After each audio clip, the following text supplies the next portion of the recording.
mga boss and welcome back sa ating channel. Kung mapapansin nyo ngayon, meron tayong dalawang client dito na Medea. Tinaray na natin yung new server mga boss.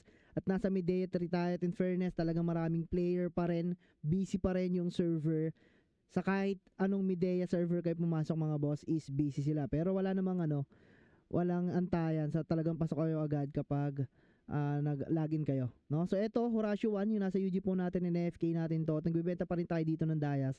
Mas nakakapag-earn pa tayo dito compare sa Medea sa ngayon mga boss. So ewan ko lang kapag lumakas na yung mga alt natin dito sa Medea, kung may mga bibili nga ba ng Dayas, no? Sabi kasi nila bawal daw dito, pero sa tingin ko hindi naman, no?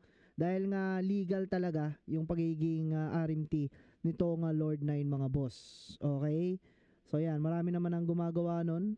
And then pagdating sa market, maganda. Ang mahirap lang yung market, no? So hindi ko lang magets yung mangyayari. Pwedeng mag-boom yung market netong Lord 9 sa ginawa nilang new server, no? Kasi nga yung mga whales is talagang bibili ng mga items yan, no? Gusto nilang mauna sila. Yung mga na-stock yung mga item dyan is mabibili sigurado ng mga whales dito sa Medea. Okay?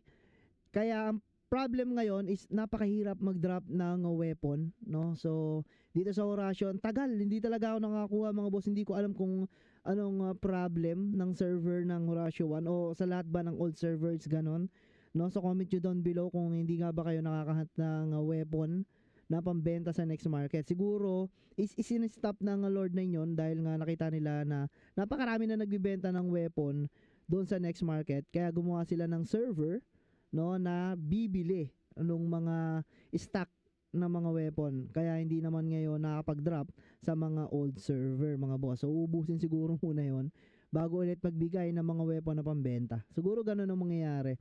So siguro itong Medea na to is tulong to para doon sa mga old server farmers natin mga boss.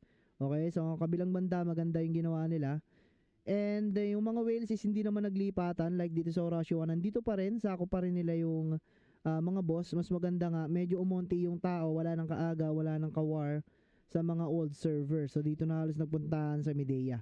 Okay, so yun lang naman yung update natin about dito sa ating Lord 9. At till now is naglalaro pa rin tayo at hindi naman tayo nagkakaroon ng problema sa paggamit ng ating cloud phone na UG phone. So legit talaga para sa mga busy dyan, pwede to sa mga cellphone nyo mga boss.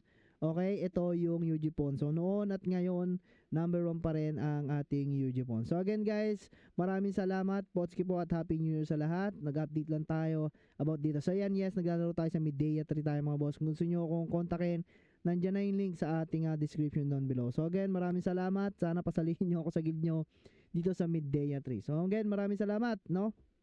Happy New Year mga boss.